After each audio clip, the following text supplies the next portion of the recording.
Comment gérer sans être prof? Alors ça, j'ai très souvent eu cette question. Comment tu fais, alors que tu n'es pas professeur, tu n'es pas institutrice, comment tu fais pour instruire tes enfants? Quand je dis que mes enfants ne sont pas scolarisés, ah et donc tu es maîtresse?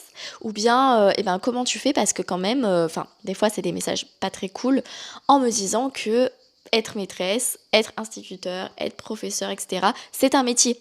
Et que du coup, ça ne s'improvise pas et que du coup, je vais faire n'importe quoi. Voilà. Alors, à savoir que donc, mon sujet là de la vidéo, principalement, c'était l'instruction en famille. IEF, c'est l'école à la maison, de manière générale. Là, la question, quand tu as ton enfant qui vient de naître, est-ce que tu vas l'instruire ou tu vas attendre l'école pour qu'il ait ses premiers apprentissages, son premier pas de connaissance? En général, quand l'enfant arrive en maternelle, parce que maintenant c'est à partir de 3 ans l'instruction obligatoire, quand l'enfant arrive en maternelle, il a quand même un savoir. Normalement, il sait quand même des bases. Il n'est pas attendu qu'il soit à l'école pour lui apprendre à compter, pour lui apprendre les couleurs, pour lui apprendre à écrire son prénom par exemple. Là, c'est la même chose. En fait, en instruction en famille, tout dépend le style d'instruction. Encore une fois, je vous laisse aller voir la vidéo qui concerne le style d'instruction, les styles d'instruction. Mais donc, je ne suis pas professeure.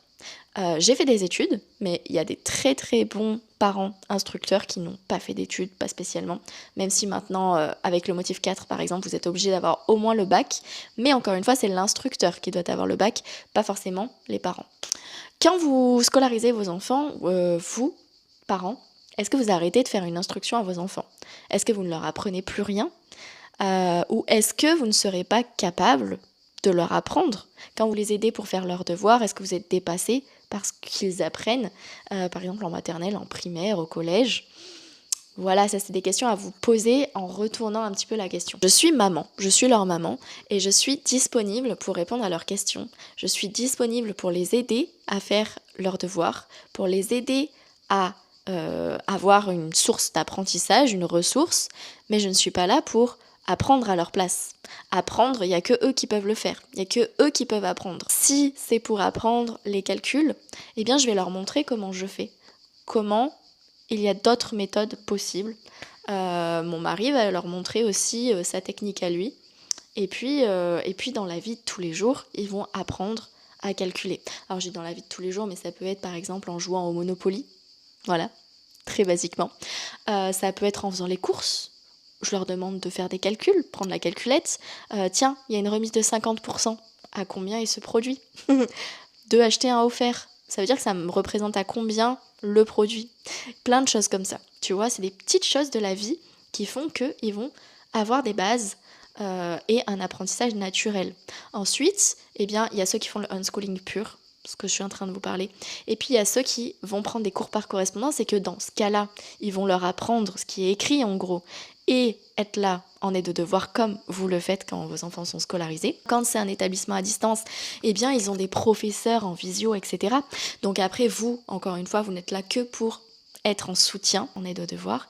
Et de manière générale, si jamais vous ne connaissez pas une notion, si par exemple on vous dit, dernièrement par exemple, j'avais dû revoir, parce que ça m'était sorti de la tête, comment poser une division correctement, comme demandé à l'école, comment faire de manière scolaire pour poser la division de manière écrite, et puis les différentes techniques aussi, parce qu'on n'a pas tous les mêmes astuces, pas tous les mêmes techniques. Donc ça, eh bien, je me suis replongée dedans, et puis tu t'y replonges dedans 10 minutes, un quart d'heure, si t'as besoin tu regardes un tuto, mais du coup c'est pas très compliqué pour ensuite l'instruire à ton enfant.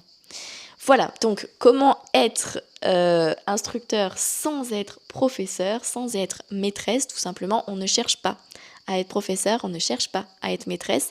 C'est pas notre rôle, c'est pas notre but, c'est pas ce qu'on cherche. Nous, ce qu'on cherche, c'est instruire nos enfants. Et donc, effectivement, on peut suivre le programme de l'éducation nationale si on le souhaite. Et effectivement, si on suit notre enfant, surtout quand il n'a jamais été scolarisé, par exemple comme nous, eh bien, on a vu l'évolution.